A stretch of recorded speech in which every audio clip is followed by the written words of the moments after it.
पंजाब में बीजेपी को सत्ता की रेस से बाहर माना जा रहा था, फिर भी कांग्रेस और आम आदमी पार्टी के नेता बीजेपी में शामिल हो रहे हैं। इसके पीछे की वजह क्या है, इनसाइड स्टोरी क्या है, ये मैं इस वीडियो के जरिए आपको बताऊंगी।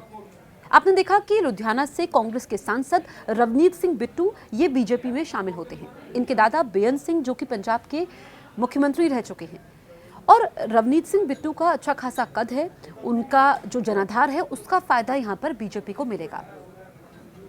हमने देखा इसके अलावा आम आदमी पार्टी के नेता सुशील कुमार रिंकू ये भी बीजेपी का दामन थामते हैं। पूर्व राजनयिक तरनजीत सिंह संधू ये भी बीजेपी का दामन थामते हैं। तो एक एक करके अब बीजेपी के पाले में नेता जा रहे हैं। अगर हम बात करें परनीत कौर की, जो कि पूर्व मुख्यमंत्री कैप्टन अमरिंदर सिंह की पत्नी है, ये जट सिख हैं। तो जो जट सिख हैं, ऐसे में सिखों के बीच में भी इनकी अच्छी खासी पैठ है और इसका फायदा बीजेपी को मिलेगा। हम देखें कि अकालियों के साथ गठबंधन में बात नहीं बन पाई, ऐसे में बीजेपी ने ऐलान कर दिया है कि वो अकेले चुनाव लड़ेगी। अकाली दल की अगर हम बात करें तो अकाली दल की भी पंजाब में स्थिति अच्छी नहीं है और कांग्रेस ने इंडी अलायंस में रहने का फैसला किया, आम आदमी पार्टी ने इंडी अलायंस में रहने का फैसला किया। भले ही अलग अलग लड़ रहे हैं लेकिन कुछ जगह पर एक साथ गठबंधन में हैं। पंजाब में ये लोग अलग अलग लड़ रहे हैं। पंजाब की अगर हम बात करें तो यहाँ पर 4 मुख्य प्लेयर्स हो चुके हैं: आम आदमी पार्टी, कांग्रेस, बीजेपी और अकाली दल। अब बीजेपी की अगर हम बात करें तो ऐसा 28 सालों में पहली बार हो रहा है जब पंजाब में लोकसभा चुनाव बीजेपी अकेले लड़ेगी।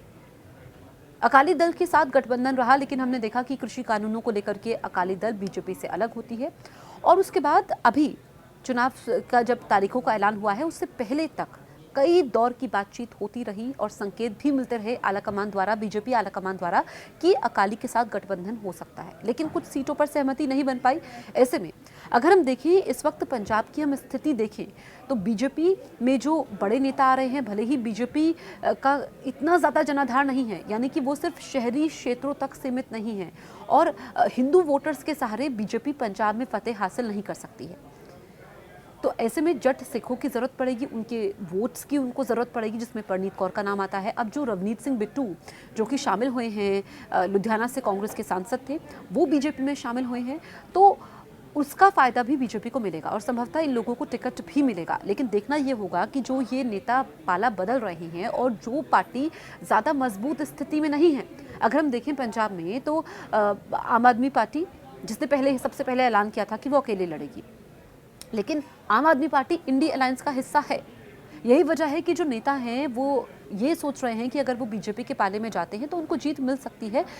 अपनी अपनी पार्टियों में उनके लिए जीत इतनी आसान नहीं होगी। अब देखना ये होगा कि जो ये बीजेपी ने फॉर्मूला निकाला है, जो नेता जा रहे हैं, इसका कितना फायदा बीजेपी को मिलता है।